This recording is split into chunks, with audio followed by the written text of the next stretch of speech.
दोस्तों, आजकल जैसा कि आप सभी को मालूम है, गर्मी बहुत ज़्यादा पड़ रही है। और टेम्परेचर जो लगभग 40-42 डिग्री हुआ करता था, आज की डेट में वो लगभग 50 के आसपास घूम रहा है। एनसीआर के अंदर भी जो टेम्परेचर 45-46 होता था, कई जगह पे मैं देख रहा हूँ कि 52-53 डिग्री, 49 डिग्री, 50 डिग्री इस तरीके से टेम्परेचर रिकॉर्ड हो रहा है। तो इसमें हम सभी जिम्मेदार हैं, सभी भागीदार हैं। कारण बहुत सारे हो सकते हैं।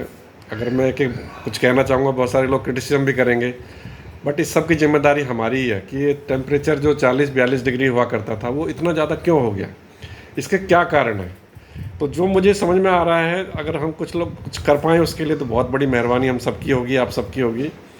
कि आप देखें कि हमने पौधे लगाने बंद कर दिए हैं। सरकार अपने तरीके से बहुत सारे पौधों की योजना बनाती है, कोई 5-10 लाख लगाते हैं, लेकिन अगर हम कोशिश करें कि एक आदमी एक पौधा लगाए और वो आगे तक उसकी सेवा करके ले जाए, तो वही बहुत बड़ी बात होगी। दूसरी बात है कि अगर बच्चे को जन्मदिन है तो कोशिश करें 5-10 पौधे इसी बहाने से लग जाएं और उसको पानी ज़रूर देते रहें। दूसरी बात, अगर आप देखें कि आसपास अगर कुछ पौधे लगे हैं पिछले 1-2 महीने के अंदर, या कुछ पौधे ऐसे छोटे हैं, उनमें पानी ज़रूर लगाएं जिससे कि वो आगे बढ़ पाएँ और आगे हमारी सेवा कर पाएँ।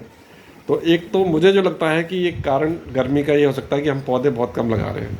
तो बहुत ज़्यादा देर नहीं हुई है, जून का महीना चल रहा है, जुलाई में बिल्कुल बारिश होगी।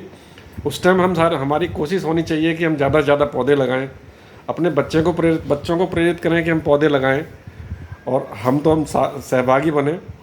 आजकल शाम को अगर पॉसिबल हो पाए, आपके आसपास कुछ पौधे हों, तो जब दूध लेने लोग जाते हैं तो उस टाइम थोड़ा एक बाल्टी छोटी वाली लेके जाके उसको पानी पौधों में ज़रूर लगाएं, जिससे कि उनमें कुछ लाइफ आ जाए। दूसरी बात, जो आजकल मैं देख पा रहा हूँ, गाड़ियों की बहुत भरमार हो गई रोड्स के ऊपर।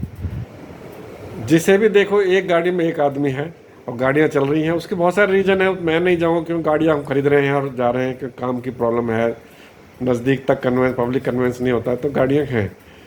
तो एक ये भी रीज़न हो सकता है ट्रांसपोर्ट की बहुत ज़्यादा वॉल्यूम ऑफ कार्स हैं या ट्रैफिक है बहुत ज़्यादा है, उसकी वजह से भी गर्मी बढ़ी है। तीसरी जो बात जो बहुत इम्पोर्टेंट है, तो जो तीसरी बात मैं आपको बताना चाहता हूँ बहुत इम्पोर्टेंट है कि लगभग मैं देखता जा रहा हूँ कि कूलर जो है ख़त्म होते जा रहे हैं घरों से, और लोग जो ज़्यादा से ज़्यादा कोशिश कर रहे हैं कि एसी का प्रचलन जो हो गया है, एसी लगाना शुरू कर दिया लोगों ने। तो अब एसी का क्या है कि घर का टेम्परेचर तो 24-25-26 रख देगा, लेकिन जो उसकी गर्मी है, अंदर की गर्मी है, वो रोड पे आएगी, हमारे एटमॉस्फेयर में फैलती है।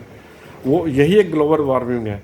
ये भी एक रीज़न है कि जब हमारी जो एटमॉस्फेयर में गर्मी बढ़ रही है, तो गर्मी तो है, ये बात बिल्कुल ठीक है। अभी हाल फिलहाल इसका कोई समाधान नहीं होगा, लेकिन इसमें धीरे धीरे हमें इन सब बातों में विचार करना होगा। पौधे ज़रूर लगाएं। गाड़ी अगर हम कुछ कम चला सकते हैं तो वो भी बहुत अच्छी बात होगी, कार पुलिंग कर लें हम लोग। तीसरी, अगर एसी कम से कम चलाएं और 24-25 डिग्री पर चलाएं तो बहुत ही अच्छी बात है। कूलर अगर हम लगा सकते हैं तो नथिंग लाइक इट। कूलर से क्या होगा कि नेचुरल हवा हमें मिलेगी, उससे क्या है कि बाहर गर्मी नहीं जाती है, जिससे कि एटमॉस्फेयर फ़र्क पड़े। और जब भी हम घर से निकलें या कुछ अगर हम पैदल चल रहे हैं तो कोशिश करें सर को अपने कवर करके निकलें या कैप वगैरह लगा लें, क्योंकि आप देखें कि बहुत सारे लोग ऐसे हैं जो बहुत इस गर्मी में खड़े होकर ड्यूटी करते हैं, लेबर हैं या मिस्त्री हैं, या और ऐसे बहुत काम हैं जो बहुत सारे रोड्स के ऊपर होते हैं। तो हम सबको कोशिश ये होनी चाहिए कि हम अपने आप को कवर करके रखें और इस गर्मी से बचा के रखें। Thank you very much, bye bye.